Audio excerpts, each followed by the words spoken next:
Hai teman-teman, selamat datang di Keluarga Embon Batak. Ketemu lagi dengan aku Jusni Ambarita. Di video kali ini seperti yang sudah ada di judul, kita mau bahas tentang masalah stunting. Tapi di sini aku nggak bahas terlalu luas teman-teman, karena kalau aku bahas terlalu luas kita nggak cukup durasinya. Jadi di sini aku sharing tentang dasar-dasarnya aja. Semoga teman-teman bisa paham. Di sini aku bakal bahas tentang pengertian stunting, penyebab stunting, ciri-ciri stunting, pencegahan stunting, dampak dari masalah stunting, dan intervensi kita apa untuk menyelesaikan masalah stunting ini. Untuk itu ikutin terus videonya, jangan di skip. Hai semua, ketemu lagi dengan Keluarga Embon Batak. Semoga kalian enjoy menonton video ini. Jangan lupa subscribe, klik tombol loncengnya, like, share, dan komen biar aku lebih semangat lagi buat video-video selanjutnya. Terima kasih. Seperti biasa, sebelum kita masuk ke latihan soal dan pembahasannya, kita bahas materi stunting ini dulu. Teman-teman masih ingat gak RPJM nasional di mana visi misi presiden dijelaskan ada 9. Nah, untuk visi misinya itu di misi pertamanya adalah peningkatan kualitas manusia Indonesia, dan ada 5 prioritas arahan presiden, di mana untuk yang pertama adalah pembangunan sumber daya manusia. Mengingat visi misi presiden dan arahan presiden, maka ada program Kementerian Kesehatan di tahun 2021 ini, salah satunya program gizi, di mana untuk penyelesaian masalah stunting ini. Untuk itulah makanya kita perlu bahas materi stunting ini, jangan sampai soal tentang masalah stunting ini keluar ketika ujian SKB keperawat. Oke, langsung aja kita bahas teman-teman. Kita mulai dari pengertian stunting. Berdasarkan WHO, stunting itu adalah gangguan tumbuh kembang anak yang disebabkan kekurangan asupan gizi, terserang infeksi, maupun stimulasi yang tak memadai. Jadi stunting ini kalau menurut WHO karena kekurangan gizi teman-teman, ataupun karena gangguan kesehatan, terserang infeksi, baik itu ISPA, diare, biasanya balita mudah terkena penyakit itu. Namun ahli lain juga ada berpendapat bahwa stunting itu adalah kondisi gagal tumbuh pada anak balita akibat kekurangan gizi kronis, terutama pada 1000 hari pertama kehidupan atau HPK. Kalau teman-teman yang udah kerja di puskesmas, bahasa 1000 hari pertama kehidupan ini menjadi bahasa yang kayak bukan bahasa yang baru lagi, apalagi teman-teman pengelola program gizi. 1000 hari kehidupan itu dimulai dari kehamilan ya teman-teman, mulai dari di dalam kandungan sampai dia terlahir ke dunia ini. Jadi anak yang tergolong stunting itu teman-teman apabila panjang badan atau tinggi badan menurut umurnya lebih rendah dari standar nasional yang berlaku. Gimana standar nasional yang berlaku itu kita ketahui, jadi ada buku pedoman atau buku panduannya seperti ini teman-teman isinya. Jadi kita bisa lihat misal anak yang kita ukur tinggi badan atau panjang badannya, bahkan berat badannya itu di usia 0-2 tahun, dan itu laki-laki. Maka kita lihat dari sini ada panduannya. Kita kalau mau melihat panjang badan standar nasional untuk anak jenis kelamin laki-laki di antara usia 0-2 tahun di halaman ini. Misalnya dia usia 1 bulan, maka kita lihat ini. Nah, jadi makna-makna dari warna ini juga ada. Di sini aku nggak jelasin terlalu luas ke sana, teman-teman. Namun aku hanya mau menunjukkan seperti ini buku pedomannya. Ini aku tunjukin buat teman-teman yang belum pernah lihat. Sekarang kita masuk ke penyebab masalah stunting. Jadi penyebab masalah stunting ini banyak, teman-teman. Namun pada intinya ya itu aja penyebabnya. Makanya untuk menyelesaikan masalah stunting ini nggak mampu hanya petugas kesehatan, karena memang harus lintas sektor. Jadi harus saling terintegrasi gitu. Jadi penyebab masalah stunting itu yaitu yang pertama ketahanan pangan, di mana ketersediaan, keterjangkauan, dan akses pangan bergizi itu yang sulit gitu. Jadi beberapa daerah atau desa ada yang memang sulit menjangkau makanan yang bergizi, mungkin karena memang jauh dari desa ke kota untuk membeli, atau mungkin karena memang alasan di tempat mereka tinggal ini tidak tumbuh tanaman-tanaman seperti buah-buahan dan sayur, tapi hanya tumbuh tanaman keras atau tanaman jangka panjang seperti kelapa, cengkeh, atau pala kayak gitu. Jadi mereka sulit untuk mendapatkan makanan bergizi. Terus yang kedua, lingkungan sosial, yaitu norma makanan bayi dan anak, higienisnya, pendidikan, dan tempat kerja. Nah, di beberapa tempat juga seperti tempat aku pernah ditugaskan di salah satu desa gitu, lingkungan sosial itu sangat mempengaruhi juga untuk tumbuh kembang anak. Jadi ada beberapa masyarakat berpendapat bahwa anak yang baru lahir itu memang tidak layak untuk dikasih makan. Itu untuk masyarakat yang sudah pengetahuannya tinggi atau pengetahuannya udah luas. Namun ada beberapa masyarakat dan cukup banyak yang apalagi masyarakat yang masih pendidikannya, maksudnya pendidikan masih kurang, mereka berpikir karena lingkungan sosial ini bahwa anak usia 3 hari itu udah boleh dikasih makan gitu teman-teman. Kalau misalnya petugas kesehatan melarang, mereka iya aja, tapi ketika kita tinggalkan, petugas kesehatan meninggalkan tempat itu, mereka tetap aja kasih makan. Alasan mereka gini, dulu kita atau dulu anakku yang masih, dia kayak kasih contoh gitu, itu makan nasi keras itu dari usia sekian, buktinya hidup gitu. Mereka banding-bandingan kayak gitu. Jadi itu pengaruh lingkungan sosial. Namun kalau kita katakan petugas kesehatan gagal, nggak juga, karena edukasi terus mulai dari hamil sampai melahirkan semua kayak dipantau sama petugas kesehatan gitu.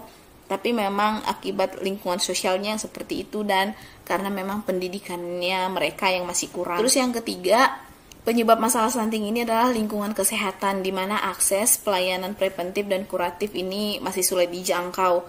Jadi waktu pengalaman aku ditugaskan juga ada beberapa desa yang sulit mengakses pelayanan kesehatan, baik itu puskesmas. Memang sih sudah ditentukan juga di setiap desa itu ada puskesmas pembantu gitu. Namun untuk pustu ini juga ada standarnya kan, apa saja yang bisa dilayani gitu, nggak seperti puskesmas. Nah puskesmas juga ada standarnya untuk melayani sampai batas apa, nggak seperti pelayanan di rumah sakit, karena puskesmas itu adalah fasilitas pelayanan pertama gitu. Jadi ada beberapa desa memang yang kayak di pelosok gitu, mereka sulit menjangkau ke puskesmas, apalagi karena jaraknya jauh dan gak seperti kehidupan teman-teman yang tinggal di Indonesia bagian barat gitu, dimana akses transportasi memang sudah merata gitu, kayak udah lalu lalang gitu. Nah sementara untuk beberapa daerah di tempat aku tugas dulu masih sulit dijangkau, jadi kebanyakan kayak jalan kaki gitu teman-teman untuk pergi ke puskesmas. Jadi itu cukup malas buat mereka untuk pergi ke puskesmas, karena untuk jalan aja mereka udah ngos-ngosan gitu, padahal mereka datang mau berobat, malah di tengah jalan mereka lebih sakit lagi gitu karena kelelahan. Terus yang keempat, lingkungan pemukiman, di mana air, sanitasi, kondisi bangunan. Nah kenapa ini menjadi salah satu penyebab masalah stunting juga teman-teman? Karena gini, ada beberapa desa di tempat aku tugas juga dulu, maksudnya di wilayah kerja tempat aku tugas, ada desa di mana rumah itu tidak beraturan susunannya. Dapur rumah A langsung di depan rumahnya B gitu, jadi nggak sejajar dapur semua gitu. Jadi ada dapur ketemu teras rumah, ada teras rumah ketemu dengan WC kayak gitu-gitu, nggak beraturan. Akhirnya kayak jarak sumur dengan sanitasi itu nggak sesuai. Kalau nggak salah jarak WC dengan sumur itu ada 10 meter kalau nggak salah ya, ada syarat-syaratnya gitu. Namun berdekatan gitu teman-teman, ada yang sampai cuma 3 meter, 2 meter gitu kan. Akhirnya ya air ini dianggap tidak bersih ya gitu, karena ada syarat air kan, tidak berbau, tidak berwarna dan lain sebagainya. Namun ada juga beberapa masyarakat, ini pengalaman aku ya teman-teman, sanitasinya nggak ada. Jadi WC-nya mereka itu buang air besar di pantai-pantai dan di gunung-gunung. Sementara kotoran itu bisa mengakibatkan ISPA dan diare kan teman-teman. Nah, bayi balita itu rentan terkena penyakit itu, dan biasanya bayi balita akan mudah terserang penyakit ISPA, penyakit diare, bahkan sampai ke pneumonia. Nah, dari 4 masalah ini teman-teman, semuanya terjadilah gangguan kesehatan dan gangguan asupan gizi, maka terjadilah masalah stunting ini. Semoga teman-teman paham ya dengan yang aku jelasin barusan, soalnya kayak belibet gitu gak sih? Kita masih masuk penyebab stunting atau penyebab anak mengalami stunting, sama aja seperti yang aku jelasin yang tadi. Namun di sini aku lebih mau kayak jelasin bahwa bisa seorang anak itu mengalami stunting memang sejak anak di dalam kandungan. Kenapa begitu? Karena ada beberapa ibu hamil yang kurang memahami apa yang perlu dia makan ketika hamil. Namun ada beberapa ibu hamil juga karena mual muntah, maka kayak dibiarkan gitu loh teman-teman, gak mau makan ya udah gak mau makan aja, dibiarin gitu, tanpa memikirkan bahwa anak di dalam kandungan ini perlu nutrisi gitu. Ada ya beberapa begitu. Namun ada beberapa ibu hamil yang mengeluh bukan mereka gak mau makan, tapi karena memang aksesnya untuk membeli makanan ini sulit. Namun ada juga mengeluh bahwa makanan bergizi itu cukup mahal, apalagi di Indonesia, apalagi di bagian daerah-daerah yang sulit untuk mendapatkan buah dan sayur, otomatis mahal untuk buah-buahan itu. Maka untuk masalah stunting ini teman-teman harus diselesaikan mulai dari sejak dini, yaitu sejak di dalam kehamilan. Dampak stunting ini banyak teman-teman. Jadi sebenarnya dampak stunting ini ada jangka pendek dan jangka panjangnya. Namun pada intinya bahwa dampak stunting itu adalah mengakibatkan yang pertama mudah sakit, yang kedua kemampuan kognitif berkurang, ketiga saat tua berisiko terkena penyakit berhubungan dengan pola makan, keempat fungsi-fungsi tubuh tidak seimbang, kelima mengakibatkan kerugian ekonomi, keenam postur tubuh tak maksimal saat dewasa. Di sini kenapa bisa mengakibatkan kerugian ekonomi? Kalau sekiranya kita udah sakit, otomatis kita butuh biaya juga untuk pengobatan. Maka itulah yang dinamakan kerugian ekonomi. Nah, ini dampak buruk yang dapat ditimbulkan untuk jangka pendek dan jangka panjangnya teman-teman. Tadi yang di awal udah aku bacain. Untuk jangka pendeknya ada 3, yaitu terganggunya perkembangan otak kecerdasan. Jadi memang menurut beberapa ahli bahwa anak yang stunting maka perkembangan otaknya terganggu. Terus yang kedua, pertumbuhan fisiknya juga terganggu. Jadi nggak hanya anak-anak stunting itu bukan hanya pendek aja, tapi ada juga karena gizi kurang, ada juga karena gizi buruk. Jadi biasanya mereka itu saling berdampingan. Makanya bisa gangguan pertumbuhan fisik, kayak misalnya ciri-ciri gizi buruk itu ya, perut membesar, pantatnya tepos, rambutnya seperti rambut jagung, itu fisik mereka terganggu gitu. Jadi untuk anak yang stunting nggak melulu hanya stuntingnya aja, tapi gangguan gizinya juga, kurang gizi atau gizi buruk. Terus yang ketiga, gangguan metabolisme dalam tubuh, yaitu gangguan metabolisme. Untuk jangka panjangnya, akibat buruk yang dapat ditimbulkan yaitu pertama, menurunnya kemampuan kognitif dan prestasi belajar. Jadi jangka panjangnya untuk anak-anak stunting mungkin karena udah terganggu ini ya teman-teman, terganggunya perkembangan otaknya, gangguan pertumbuhan fisik dan gangguan metabolisme dalam tubuh, sehingga ketika dia duduk di bangku sekolah kemampuan kognitifnya berkurang, sehingga kalau bahasa kasarnya gini, kurang cerdas gitu teman-teman. Yang kedua, menurunnya kekebalan tubuh sehingga mudah sakit. Jadi untuk anak-anak yang kurang gizi, teman-teman yang biasa kalau teman-teman yang pernah kerja di puskesmas atau sedang kerja di puskesmas, perhatiin deh kalau misalnya anak-anak yang kurang gizi atau gizi buruk atau yang stunting, biasanya mereka lebih rentan terkena penyakit, apalagi penyakit ispa dan diare. Kemudian resiko tinggi untuk munculnya penyakit diabetes, terus kegemukan, penyakit jantung dan pembuluh darah, kanker, stroke, dan disabilitas pada usia tua. Jadi dengan adanya masalah stunting ini, teman-teman tadi aku udah sharing bagaimana jangka panjang dan jangka pendeknya. Jika semua ini sudah terjadi, maka akan menurunkan kualitas sumber daya manusia Indonesia dan menurunkan produktivitas serta menurunnya daya saing bangsa. Padahal visi misi presiden kita bahwa peningkatan sumber daya manusia gitu. Nah, kalau udah ada masalah stunting gimana kita mau meningkatkan ini? Nah, untuk itulah makanya RPJM Kementerian Kesehatan itu harus memberantas ini dengan cara ada beberapa programnya lagi gitu. Sekarang kita masuk upaya penurunan stunting. Jadi upaya penurunan stunting ini sangat penting. Jadi dilakukan harus sejak dini untuk menghindari dampak jangka panjang yang merugikan. Nah, apa saja jangka panjangnya tadi udah ya teman-teman.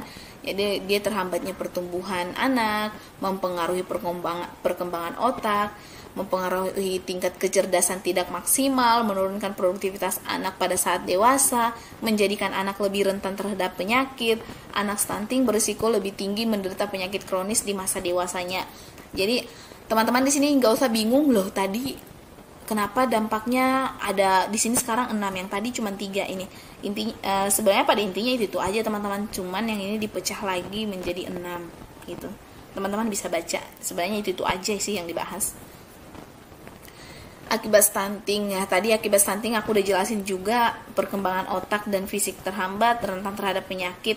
Ya, itu sudah aku jelasin yang pertama ya. Sekarang kita masuk ke ciri-ciri stunting pada anak. Jadi ciri-ciri stunting pada anak itu yang pertama, tanda pubertasnya terlambat. Yang kedua, performa buruk pada tes perhatian dan memori belajar, kayak kurang konsentrasi gitu teman-teman. Terus pertumbuhan giginya terlambat.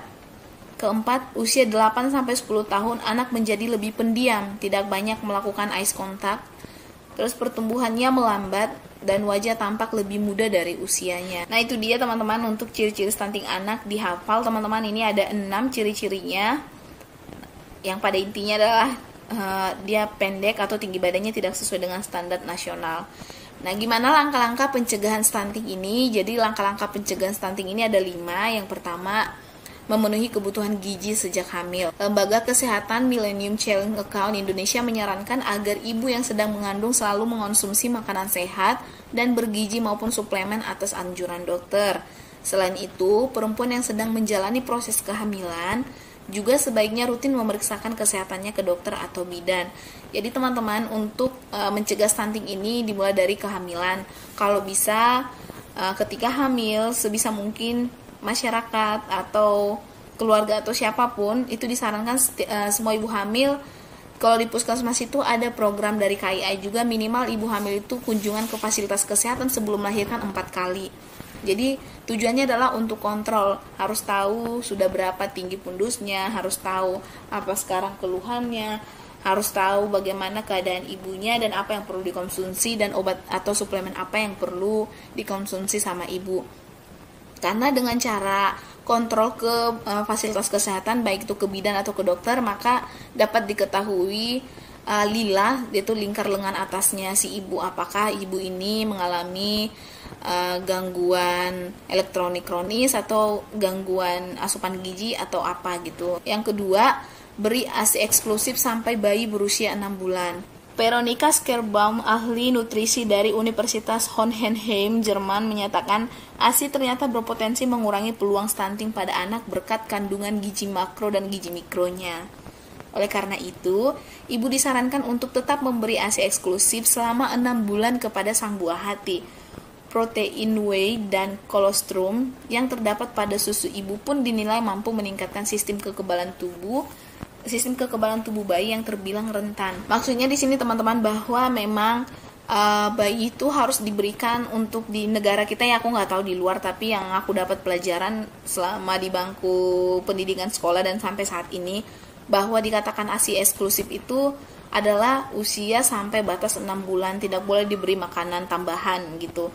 Nanti setelah usia di atas 6 bulan baru bisa tetap dikasih ASI, namun sudah membutuhkan makanan pendamping, yaitu MPASI.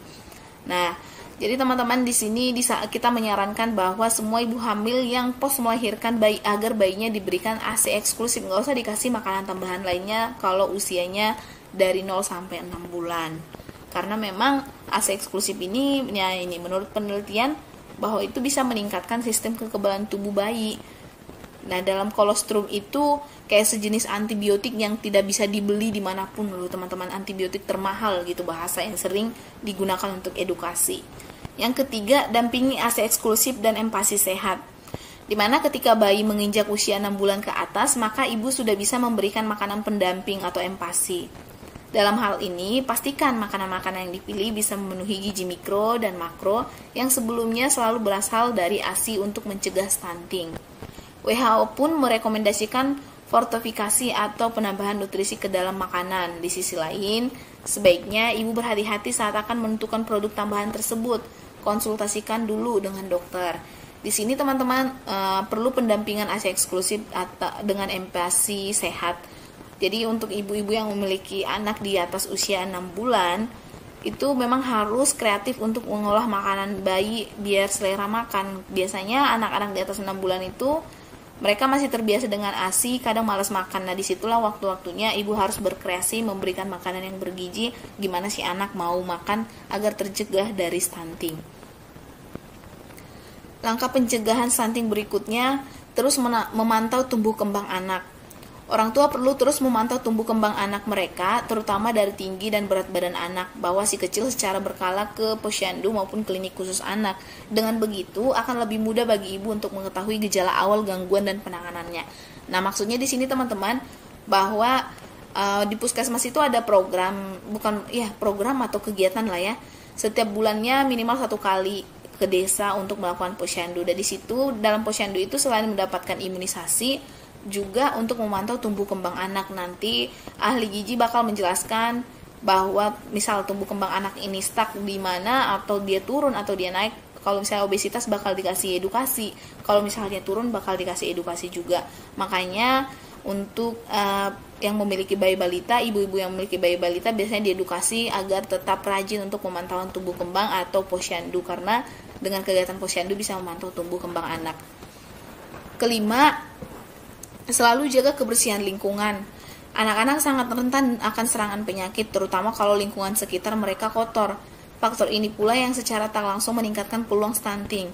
Studi yang dilakukan di Harvard Chain School menyebutkan diare adalah faktor ketiga yang menyebabkan gangguan kesehatan tersebut.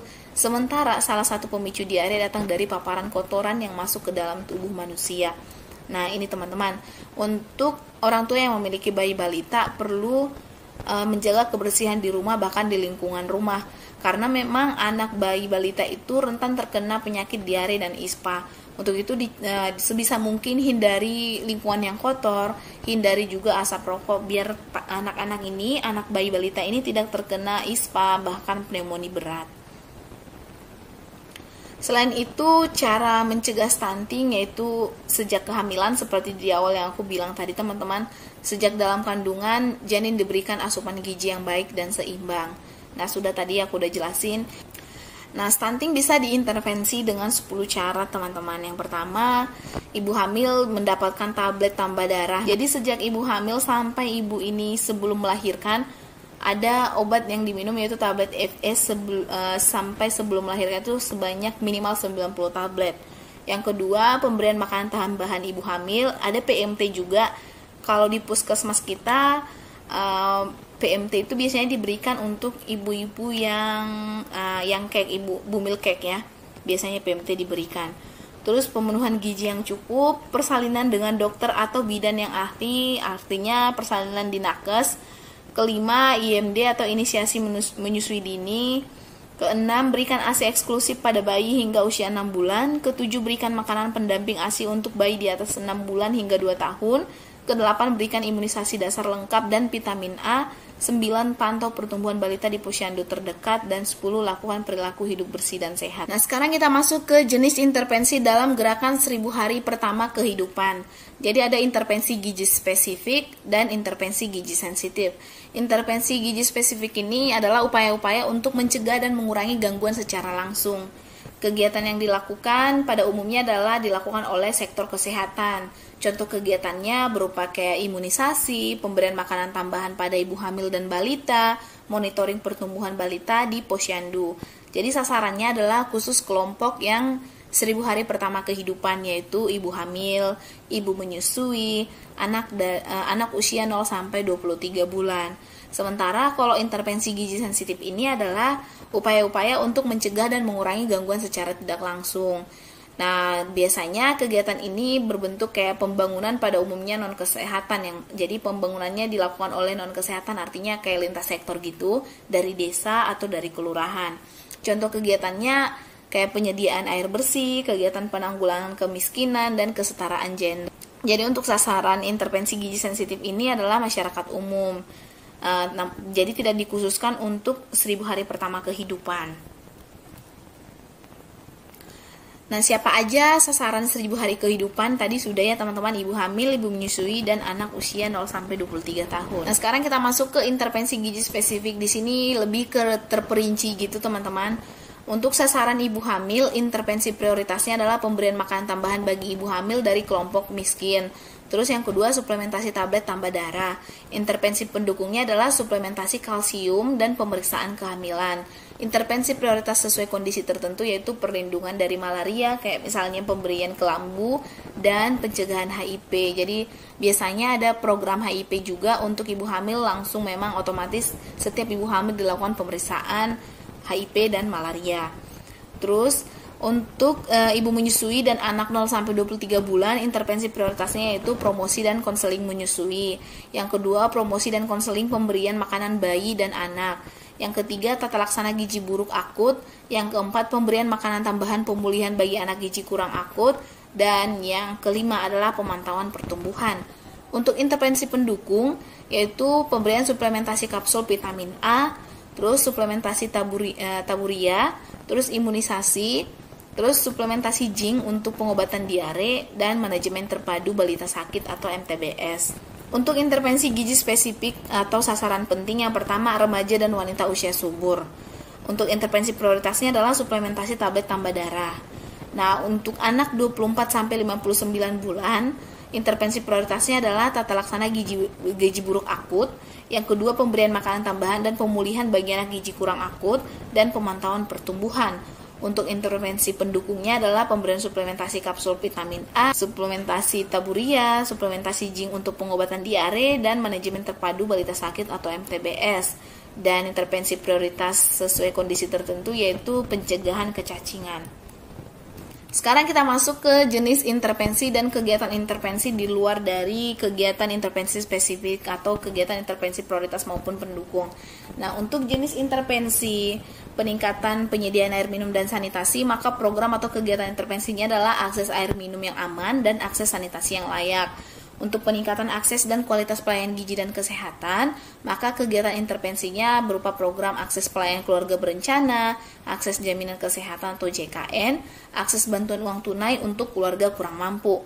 Untuk intervensi peningkatan kesadaran, komitmen dan praktik pengasuhan dan gizi ibu dan anak, program atau kegiatan intervensinya adalah penyebar luasan informasi melalui berbagai media, penyediaan konseling perubahan perilaku antar pribadi, penyediaan konseling pengasuhan untuk orang tua, akses pendidikan anak usia dini atau PAUD, dan pemantauan tumbuh kembang anak. Kemudian penyediaan konseling kesehatan dan reproduksi untuk remaja, dan pemberdayaan. Yang keempat, untuk jenis intervensi peningkatan pangan bergizi dengan beberapa kegiatan intervensi, yaitu diantaranya pertama, akses bantuan pangan non-tunai atau BPNT untuk keluarga kurang mampu. Yang kedua, akses fortifikasi bahan pangan utama, garam, tepung terigu, minyak goreng.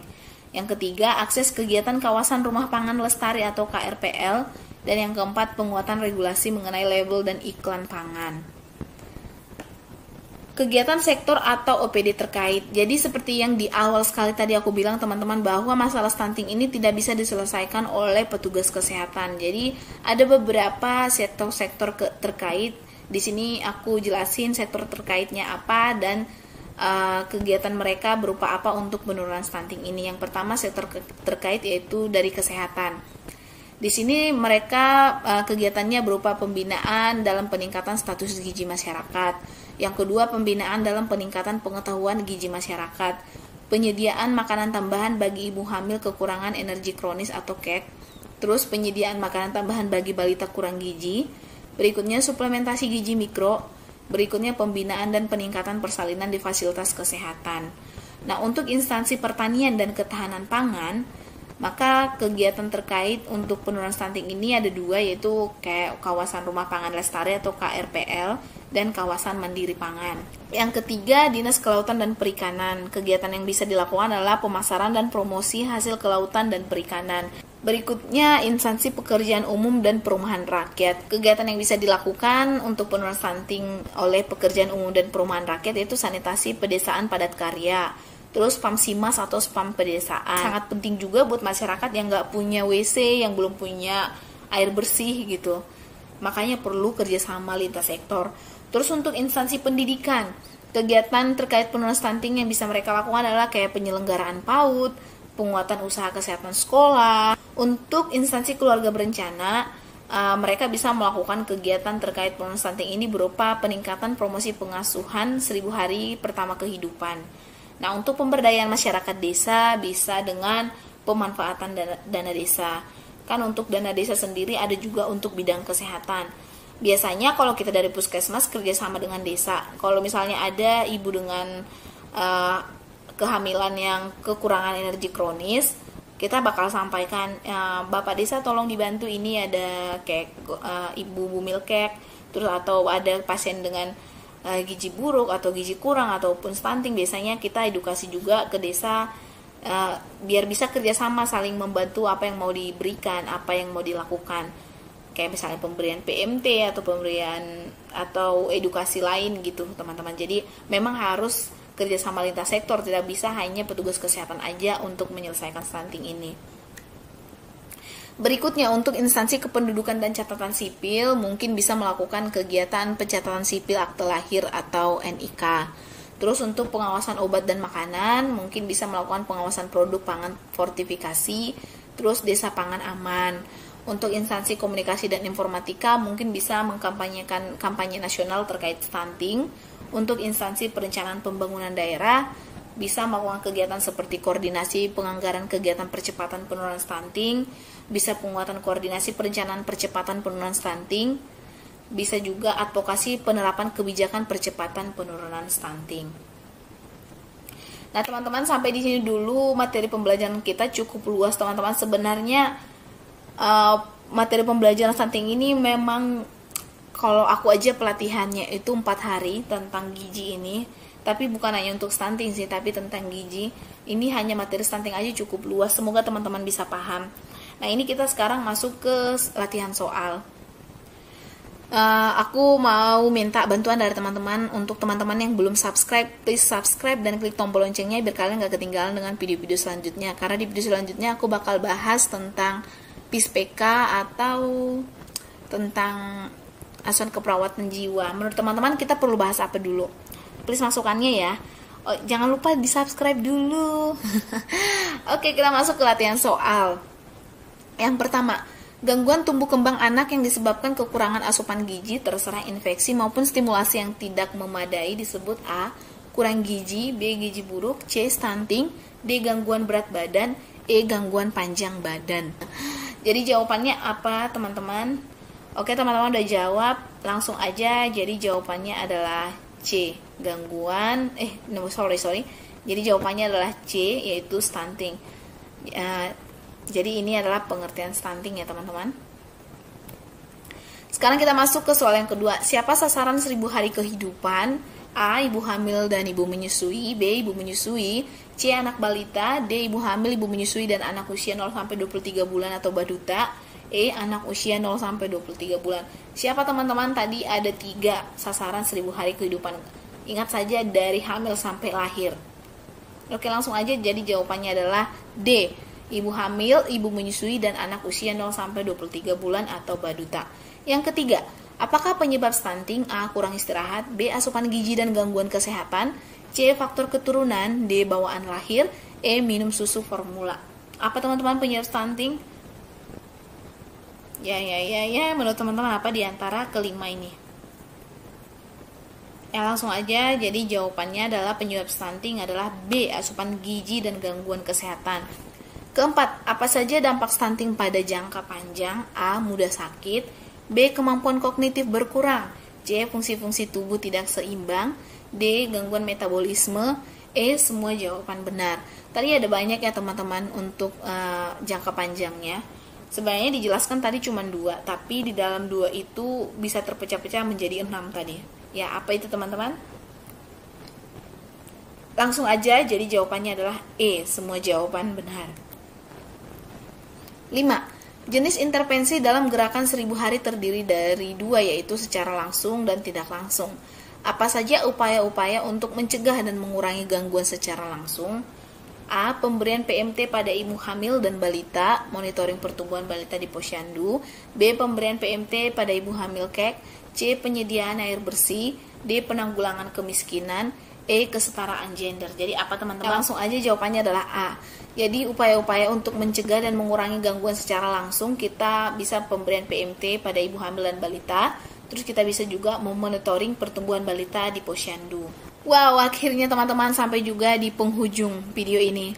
Oke, teman-teman, terima kasih buat dukungan kalian. Terima kasih juga udah nontonin dan udah subscribe dan udah klik tombol loncengnya. Buat teman-teman yang belum subscribe, please subscribe dan klik tombol loncengnya biar kalian gak ketinggalan dengan video-video terbaru dari kita. Oke, teman-teman, sampai di sini dulu pertemuan kita. Sampai ketemu di video selanjutnya. Bye-bye. Terima kasih. Semangat belajar, semangat berprestasi.